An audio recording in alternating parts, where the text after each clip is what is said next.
নির্বাচনে জয় পেলেও মার্কিন মসনদে বসতে বাকি রয়েছে আরও ১ মাসের বেশি সময়। তবে ক্ষমতা গ্রহণের আগেই প্রশাসনকে নিয়ন্ত্রণ করা শুরু করেছেন ডোনাল্ড ট্রাম্প। ইরানে হামলার ছক কষছেন নবনির্বাচিত মার্কিন প্রেসিডেন্ট। এবার হামলার টার্গেট দেশটির পরমাণু স্থাপনা।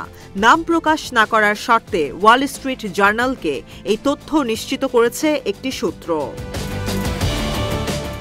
২০১৫ সালে ইরানের সঙ্গে পরমাণু চুক্তি সই করে যুক্তরাষ্ট্র। এর আওতায় ইউরেনিয়াম সমৃদ্ধকরণ প্রকল্প থেকে সরে আসার কথা ছিল তেহরানের। বিপরীতে খামেনি প্রশাসনের ওপর থেকে নিষেধাজ্ঞা শিথিলের প্রতিশ্রুতি দেয় ওয়াশিংটন। যদিও প্রথম মেয়াদে ক্ষমতায় এসে ইরান বিদ্বেষী আচরণ শুরু করেন ট্রাম্প। এক পর্যায়ে যুক্তরাষ্ট্রকে চুক্তি থেকে বের করে নিয়ে আসেন তৎকালীন মার্কিন প্রেসিডেন্ট। অর্থনীতিকে পঙ্গু করতে ইরানের ওপর আরোপ করা হয় নানাবিধ নিষেধাজ্ঞা। ওয়াল স্ট্রিট জার্নালের প্রতিবেদন বলছে, ইরানের ওপর সর্বোচ্চ চাপ প্রয়োগের পরিকল্পনা নিয়ে আলোচনা করছেন ট্রাম্পের মিত্ররা, যার নাম দেয়া হয়েছে ম্যাক্সিমাম প্রেশার 2.0 স্ট্র্যাটেজি।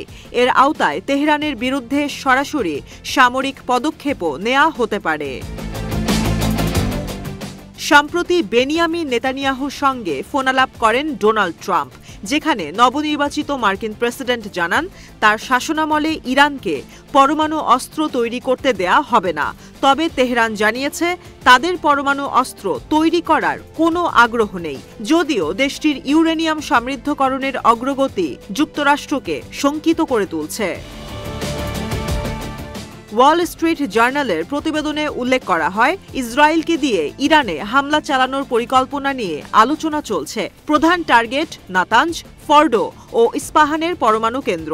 পরিস্থিতি বেগতিক হলে ইসরায়েলের সঙ্গে যৌথ অপারেশনও চালাবে যুক্তরাষ্ট্র।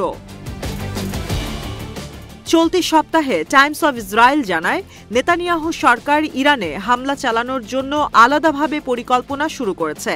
তেহরানের পরমাণু স্থাপনাগুলোয় নিরাপত্তা অনেক বেশি। তেল আবিবের বর্তমান অস্ত্র দিয়ে নিউক্লিয়ার ফ্যাসিলিটির ব্যাপক ক্ষতিসাধন করা সম্ভব নয়।